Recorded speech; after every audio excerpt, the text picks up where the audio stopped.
Hey everybody, this is Lori Petro, founder of Teach to Love, and I am here with another episode, part 2 actually, of our Teachable Moment with Jennifer Cook O'Toole, author of Aspergers, a guide to loving, understanding, and teaching your child with Aspergers. I'm totally messing up the name, Jennifer. I'm sorry. Am I messing up the name? Really watch me be upset about it. Like, Okay. seriously, there are bigger things in the world. We could probably talk for days, right, Jennifer? And we could No just doubt. record No doubt. this. Yeah, we should probably do a live web stream one day for people, and we'll just chat and have people come on, and it would be fun and do stuff, because this is a topic, whether you have a child with special needs or not. There is so much information that you have, because I think that all of our kids come in sensitive, and whether they are extra sensitive with some special needs or not, they come in sensitive. So I feel like the information that you have is really beneficial for everyone, not just, who we think of as on the autism spectrum or Aspies or all of these labels. I like labels to give us like a roadmap for information. I don't like labels to separate us. I'm sure you feel the same way. Push and pull on the door. If it says push, you don't pull. That's all I need a label for. I need to know whether I need to push or pull. Right, exactly. Oh, I love that. I love that. Just simple. It's like a directional compass kind of thing, so you know how to walk in. I'll send you an article.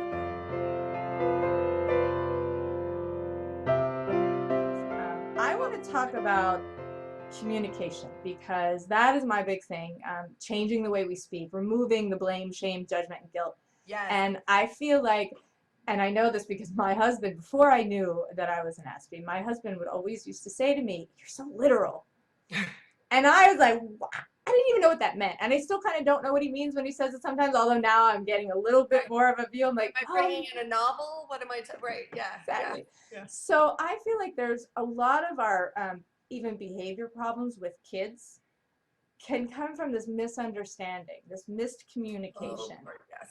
Okay, yes. You've got stuff to say about this. Tell me, what do you think? Yes, and again, I forgive folks, please forgive me. I don't mean to be rude when I'm drinking. I'm just getting over a cold, and I'm going to sound like an old man if I don't do that. So, So first of all, what you mean by that is that, okay, if you think of, this is the kind of back it up, if you think of language as being a concrete representation of ideas, because we have to sort of funnel all of our thoughts and our feelings through these words, and whether they're spoken words or whether they're written words, that's, it's a way of containing and making fast ideas. Well, that's great in some ways. So for a great way, if you will, is when we were talking earlier, Lori, about patterns. I don't know if you've ever seen the BBC show, the new BBC show, Sherlock. Yes, I have. Okay, so you know that he also, on the show, he has Aspergers. Sherlock does. Yes, well, he sees... I didn't know. I've only seen a couple of episodes my husband was watching, but I love that because I'm like the ultimate Sherlock Holmes, is kind of like what I think of myself as, so... That's right. Well, they say he has Asperger's. So in the show, the way when he's solving crimes, what he's doing is he actually sees the text in front of him, and I see words. So when you speak, I'm actually seeing words. Now, that for me is extremely helpful if I'm going to go write a book, because I see patterns, and so it's easy to just sit down and write a whole book. For some, it's that they see pictures. But because we see language as this kind of concrete experience that other folks don't have quite as much, it can cause some trouble. For instance, sarcasm. Like, how many people is there anyone left who has not watched The Big Bang Theory, right? Like, when people would be like, Sheldon, sarcasm, right? So he's just like the consummate poster child, right? But the same kids, my kids to this day, you're kidding, right? You're kidding. I have to, because that doesn't register, because how can what you're saying not be actual? That doesn't make sense. Or as a girl, here's one to share. When I heard the phrase "getting your period," I was expecting like a polka dot, because it's a period, like at the end of a sentence. Right? Yeah. When my son was 3 or 4, was at school, and the teacher got very upset with him because she told him to take off his jacket and hang it up, and he said, "I don't have a jacket." And she said, "Well, what do you mean?" And she felt that he was being very argumentative because he was really digging in his heels. And these are kids, again, who are not looking to cause trouble. They want to please more than anything. Well, eventually what came out was he said, "I have a raincoat, not a jacket." And she took that as being a smart aleck and had him sit outside the door, and the poor child's out there crying. You know, and he was being liberal because he's thinking, how am I supposed to follow your direction if I don't have that? And very often, we don't, when it comes to communication, when you're talking about being literal, the drawback is that language can be both, yes, it can be our greatest advocate, but it can also throw us off, which is why you'll find asking a lot of questions, right? My mother would always get really frustrated with me, like, why do you have to define exactly what this means? And does it really matter? Because I would be parsing across, you know, apart words so that I would know exactly, because, and that's a theory of mind issue. Theory of mind is just being able to step into somebody else's perspective or shoes innately. We don't do that very well. We have to consciously try to do that. And so to that point, I would, and still do, ask lots and lots and lots of pointed questions about words, because I'm trying as best I can to try to figure out what it is that you mean. That you're expecting, and kids do that, don't they? They're like, what are you expecting in this sentence? And that's right. So people get annoyed with their asking questions, but they don't know, you know, how are they supposed to know?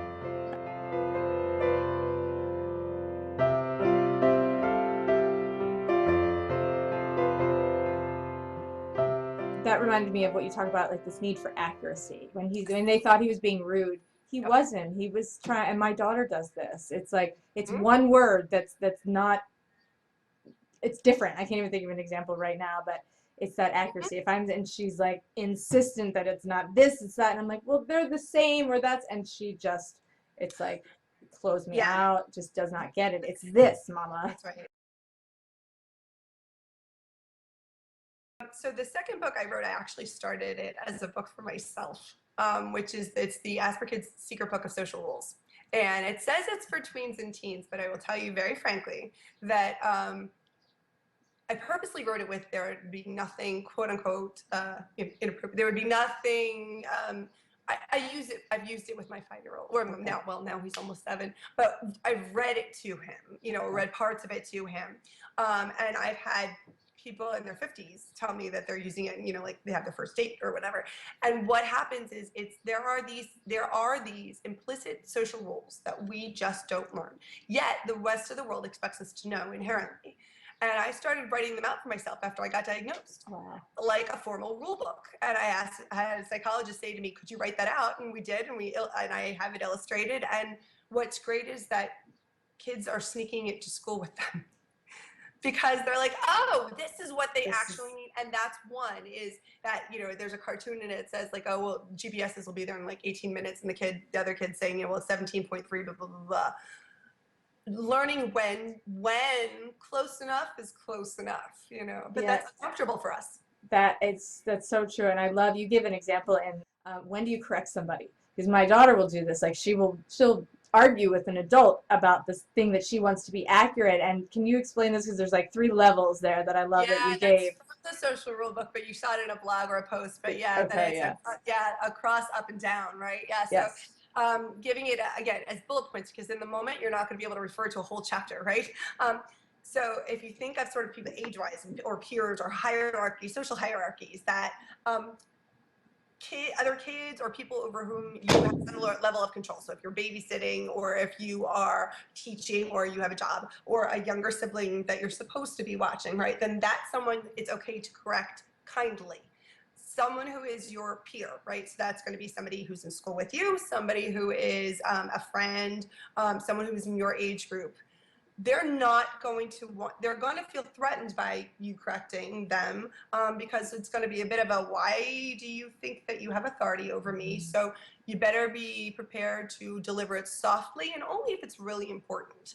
And then we say up, which means you know, someone who is either your elder or your an authority figure, unless there is danger involved or secrets that make anyone feel uncomfortable. Other than that, if somebody says something that is inaccurate, unless they're causing danger, you let it go. So we say down, yes, kindly, across, sometimes, gently and with thought, up, not unless there's a danger. I love that. And it's so simple too. And it makes it easier on the kid because they know, you know, where their boundaries are, so that they don't need to deal with an adult who, one, can't deal with them or is going to take that, like you said. They can know what to expect from that grown up. They may not take it the way that you need it. So it's sort of like you said, these social rules that really help them sort of define what they can't define. Because I feel like and I got that when I was younger, because I'm really honest, or I want to help people, and I would end up saying things say they didn't need, they're like, no, I didn't need to know that, and I learned the hard way, right? You probably learned the hard way of all of that too. Lots of times. Yeah. That's really helped. That accuracy point is so, which is different than I'm right, you're wrong. Yes, and that's what it's what people see. That's misconstrued as, exactly, and it really is. So that's where that's where that, unless there's danger, you let it go. But and when you say about questioning authority, I think that's something that's so important, that we kind of clarify. We want them to question, and we do want them to question ideas, principles, but not people. Oh, I love that.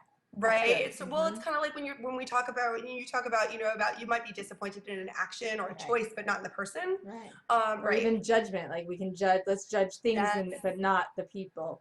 Yeah. Exactly right. And so it's the same thing. Now, a really great educator, I remember, and again, at the time, it did not occur to me that this could be problematic. But when I was in high school, my U.S. history AP teacher, we had an essay that we had to write at home, and it's like for a major grade. And I wrote my whole essay on that the essay question itself was unfounded and could not be argued, and here is why. But right, and my mother was like, "You did what?" But I love it. I didn't even think of that. But I'm like, how can I write an essay that's like fake? But my teacher, because she was looking for a student who could simply articulate and prove a point, got an A+ because she said, you proved your point. That. I love it. I love that she took your Right, and that's the mark of a great educator. And so that's where we have to start. But it's something that has to be taught, and that's where the patience comes in. I'm very honored that the first 3 books have all been named to Autism Speaks top family resources, Autism Aspergers Digest, top 15 books in the world to read on the subject. Awesome. And the first one won the Temple Grant Award, and the second one is right now up for Book of the Year for Autism Society of America. But again, what you're saying is that all this stuff really does apply to everybody, just people in general. And so I think if educators across the board and parents would stop to just one moment, we all know that line about like assume, and what assuming does make a donkey out of you and me, right? I don't want to do that. Right. Okay. Well, the thing is, if we would just take a moment to stop and say, why? Instead of assuming that we know why. I have my youngest son got in trouble, but whatever, at school, because he was taking too long in the snack area, and the teacher said, don't play with your food. That's a literal and he wasn't, because in his mind, playing with your food is like, making it into an airplane, and he wasn't. What he was doing, and I wouldn't expect her to know this, was that he had noticed that his Triscuits, if he nibbled the corners off, he could turn a square into an octagon. Now, being 3, the teacher didn't assume that the 3-year-old was turning squares into octagons at the snack table, right? But instead of saying, oh, well, you must be dumb, you're not following the rules, so you're done with snack, move on. Why are you nibbling? What are you doing? Just take the time, all of us, to not assume that we know. And it's funny, because that's theory of mind. And they say, we don't have that. Hello. Honest irony happen in the world. Yeah, and you know what? I'm still confused about that, and I get it because the theory of mind thing, but it's almost like I take in, it's like the information that I'm taking, it's different. And when I take it in, if it doesn't match with your face and what your words are saying, then that's where I get really confused. And it's like, not that I'm not understanding your intentions, but that I think you're mixing your messages. It's like that nonverbal. Yeah. They are. Yes, I just so agree. And it's just the basic. I actually wrote a blog. I went and did a classroom eval. The teacher called the child's name in the time that I was there over 30 times to correct him. And I'm like, did you know that in basic dog training, they tell you don't use that, right? Right. Basic dog training. If you're not going to use it for a dog, don't use it for a person. It's the same. They shut down.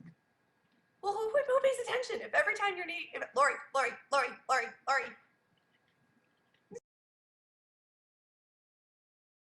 my line for sort of the word is NT, the rest of the world, the neurotypical world, right? Is because my own mom will say to me, how do I know when you're missing something as opposed to whatever, or parents or teachers will say to me, well, how do I know when the child is just being a kid and kind of talking, or whatever, being kind of difficult for whatever other reason, or really there's a disconnect in this moment. Here's the thing.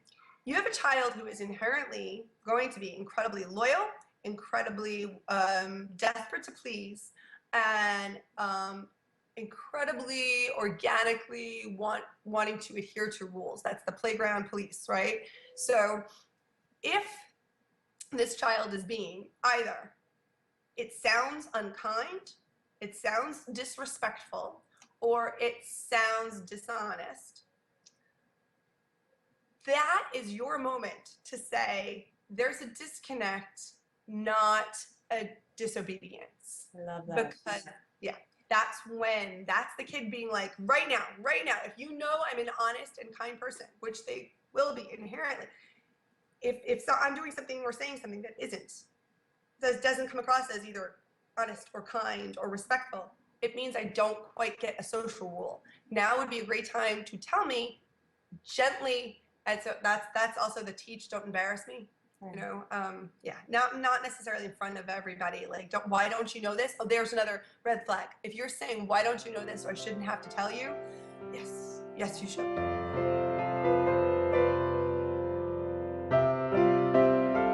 So key to what I do, because I love that. What was it? Disrespect, unkind, or what was your third one? You said? If you're being disrespectful, unkind, or dishonest. Dishonest. Yeah. That is so key, because that is exactly what I was picking up on as a child. I felt disrespected. I felt like people were being unkind, and that caused me to shut down, to rage, do all these other. Definitely. Those were my coping skills. My daughter has much better coping skills, because that was my great lesson. But I see that it's like people will say, well, why just in this minute they're calm and they're fine, they're not, and I'm like, let's look, turn that mirror around. Let's look at how are we coming off, because if this child feels threatened in any way, disrespected, unheard, when we are being, and so much of our communication difficulties, I don't think are coming from the kids on the spectrum or the kids with the special needs. I think they're coming from the adults who don't have the time, who haven't been given the patience themselves to deal with their emotions, to what's flooding them in that moment, that they can't deal with it. So that's so important to recognize. Like, take a step back. That would be like a wonderful, I love that tip. Just take a step back and look, are you being dishonest, unkind, or disrespectful? Where's the child? Is the child being dishonest? But for them, it's almost like, where am I? It's like they are the mirror. They're showing that back, because they're feeling that somewhere. They're feeling that stress somewhere. Yes. Maybe you don't think that you're being unkind, but just the way you're standing, it's not your words even that are being unkind. Are you literally talking?